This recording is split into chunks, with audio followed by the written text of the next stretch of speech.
મિત્રો, આજે તમને 4 ફળોના વિશે બતાવવા જઈ રહ્યો છું જેને દરેક વ્યક્તિએ જરૂર ખાવા જોઈએ અને ખાસ કરીને જો તમારી ઉંમર 50 વર્ષથી વધુ છે તો તમારે ખાસ આ 4 ફળોનું સેવન જરૂરથી કરવું જોઈએ। આજનો વિડીયો એવા લોકો માટે છે જે પોતાની લાઈફને હેલ્ધી બનાવવા માંગતા હોય છે। મિત્રો, આજના વિડીયોમાં આપણે જાણીશું કે આ ફ્રૂટ તમારા માટે કેમ આટલું બધું જરૂરી છે અને કયા લોકોએ આ ફળોનું સેવન કરવું જોઈએ નહીં। તો મિત્રો, ચાલો એક પણ મિનિટની વાર કર્યા વગર આપણે આ રસપ્રદ વિડીયોની શરૂઆત કરીએ અને કયા કયા 4 ફળો જે 50 વર્ષથી વધુ ઉંમરના લોકોએ ખાવા જોઈએ। તો મિત્રો, પહેલું જે ફળ છે એનું નામ છે મિત્રો પપૈયા। મિત્રો, પપૈયાની વાત કરું તો એની અંદર વિટામિન્સ, મિનરલ્સ અને ફાઈબર ભરપૂર માત્રામાં હોય છે અને આ તમને વિટામિન એ અને વિટામિન સી અને સાથે સાથે ઘણા બધા એસેન્શિયલ ઓક્સિડન્ટ તમને પૂરા પાડે છે। અને જો 50 વર્ષથી વધુ ઉંમરના લોકો માટે પપૈયા કેમ આટલા બધા ઉપયોગી છે તો તે ચાલો જાણી લઈએ।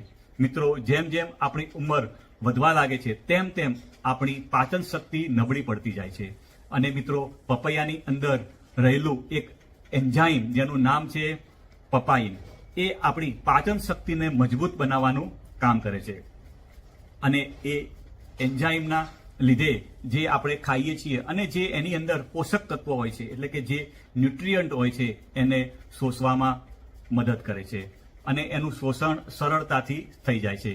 મિત્રો, પપૈયા એ રોગ પ્રતિકારક શક્તિને મજબૂત બનાવવાનું કામ કરે છે અને મિત્રો, તમને પણ ખ્યાલ હશે કે જેમ જેમ આપણી ઉંમર વધવા લાગે છે તેમ તેમ આપણા શરીરની અંદર રોગ પ્રતિકારક શક્તિ કમજોર થવા લાગે છે અને પપૈયાની અંદર રહેલું વિટામિન સી એ આપણી રોગ પ્રતિકારક શક્તિને મજબૂત બનાવવાનું કામ કરે છે।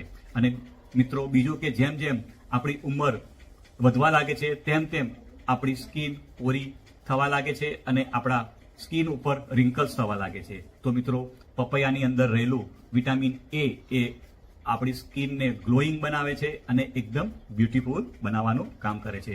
તો મિત્રો, તમે આ બધી સમસ્યા જો વધતી જતી ઉંમરમાં ના થવા માંગતા હોય તો તમારે રોજ પપૈયું ખાવું જોઈએ। મિત્રો, બીજા નંબરની વાત કરું એ પહેલા જો તમને મારો વિડીયો સારો લાગતો હોય તો અત્યારથી જ એક લાઈક આપી દો। મિત્રો, જે બીજા નંબરનું ફળની જે આપણે વાત કરવાના છીએ એ છે મિત્રો એપલ એટલે કે સફરજન। મિત્રો, એક કહેવત ઘણા બધા લોકોએ સાંભળી હશે કે Apple a day keep a doctor અવે એટલે કે રોજ તમે એક સફરજન ખાઓ છો તો તમે ડોક્ટરને દૂર રાખી શકો છો। મિત્રો, વાત કરું તો સફરજનની અંદર ભરપૂર માત્રામાં ફાઈબર, વિટામિન અને ફાઇટો ન્યુટ્રિયન્ટ હોય છે કે જે તમારી ઓવરઓલ હેલ્થને ફાયદો આપવાનું કામ કરે છે। મિત્રો, એપલમાં રહેલું સોલ્યુબલ ફાઈબર એ કોલેસ્ટ્રોલને મેનેજ કરવામાં તમારી હેલ્પ કરે છે। મિત્રો, વાત કરું તો હાઈ કોલેસ્ટ્રોલ હાર્ટ ડિઝીઝ થવાનું મુખ્ય કારણ છે અને તમે રોજ એક એપલ ખાઓ છો તો તમે તમારા હાર્ટને હેલ્ધી રાખી શકો છો અને કોલેસ્ટ્રોલને પણ તમે મેન્ટેન કરી શકો છો। મિત્રો, જેમ જેમ ઉંમર વધે છે તેમ તેમ મેટાબોલિક રેટ સ્લો થઈ જાય છે અને વેઇટ મેનેજમેન્ટ કરવું ખૂબ જ મુશ્કેલ બની જાય છે। મિત્રો, એપલની વાત કરું તો એની અંદર કેલરી એકદમ લો હોય છે અને એની અંદર ફાઈબર ભરપૂર માત્રામાં હોય છે તો તમારે એક્સ્ટ્રા કેલરીનો ખર્ચ કર્યા વગર તમે તમારા પેટને ભરેલું રાખી શકો છો અને તમે તમારા વેઇટને મેનેજ કરી શકો છો। અને મિત્રો, વાત કરું તો એપલ એ બ્લડ શુગરને મેનેજ કરવામાં પણ તમારી મદદ કરી શકે છે। મિત્રો, એપલમાં રહેલું ફાઈબર એ સુગર એબ્ઝોર્પ્શનને સ્લો ડાઉન કરે છે અને એના લીધે સુગર લેવલને રેગ્યુલેટ કરવામાં તમારી ખૂબ જ મદદ કરે છે। મિત્રો, તમે હજુ વિડીયોને લાઇક ના કર્યો હોય તો ચોક્કસથી લાઇક કરી દેજો। અને મિત્રો, જે ત્રીજા નંબરના ફળ વિશે જો વાત કરું તો એ મિત્રો ફળ નથી પણ એ ડ્રાય ફ્રૂટ છે અને એનું નામ છે મિત્રો કિસમિસ। મિત્રો, વાત કરું તો કિસમિસ જે વધતી જતી ઉંમરમાં ખૂબ જ કામની ચીજ છે। કિસમિસ આયરન, પોટેશિયમ અને એન્ટીઓક્સિડન્ટથી ભરપૂર હોય છે। જેમ જેમ આપણી ઉંમર વધવા લાગે છે તેમ તેમ આપણા બોન એટલે કે આપણા હાડકાં એ નબળા પડવા લાગે છે અને એના લીધે ઓસ્ટિયોપોરોસિસનું રિસ્ક વધવા લાગે છે। મિત્રો, કિસમિસની વાત કરું તો એની અંદર ભરપૂર માત્રામાં બોરોન અને કેલ્શિયમ હોય છે કે જે બોન ડેન્સિટીને મેન્ટેન કરવામાં મદદ કરે છે। મિત્રો, કિસમિસને રોજ ખાવાથી બોન મજબૂત બને છે અને તમારી પાચન શક્તિને પણ એ મજબૂત બનાવવાનું કામ કરે છે।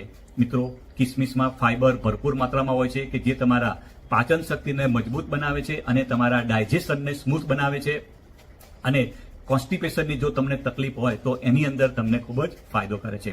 મિત્રો, કિસમિસની અંદર નેચરલ સુગર હોય છે કે જે તમને ક્વિક એનર્જી આપે છે, એટલે કે તમને એનર્જી બૂસ્ટ કરવામાં મદદ કરે છે. પણ જો મિત્રો તમે જો ડાયાબિટીસના પેશન્ટ હો તો તમારે કિસમિસનો ઉપયોગ કરતા પહેલા તમારે તમારા ડોક્ટરનો સંપર્ક કરી અને જરૂરી પૂછપરછ કરી અને પછી જ તમારે કિસમિસનો ઉપયોગ કરવો, કારણ કે એની અંદર નેચરલ સુગર ભરપૂર માત્રામાં હોય છે અને તે તમારા બ્લડની અંદર સુગરને બૂસ્ટ કરી શકે છે. એટલે તમારે કિસમિસ, જો તમે ડાયાબિટીસના પેશન્ટ હો તો તમારે કિસમિસ ખાતા પહેલા તમારે જે ડોક્ટરની દવા ચાલતી હોય એ તમારે ડોક્ટરનો સંપર્ક કરી અને જરૂરી પૂછપરછ કર્યા પછી જ તમારે કિસમિસનો ઉપયોગ કરવો.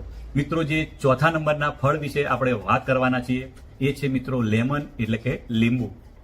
મિત્રો, વાત કરીએ તો લીંબુની અંદર ભરપૂર માત્રામાં વિટામિન સી હોય છે અને બીજું ફ્લેવોનોઇડ્સ હોય છે. અને મિત્રો વાત કરીએ તો 50 વર્ષની ઉંમર પછી આપણી રોગ પ્રતિકારક શક્તિ નબળી પડવા લાગે છે, એટલે કે એના લીધે આપણને ઘણા બધા રોગો થઈ શકે છે.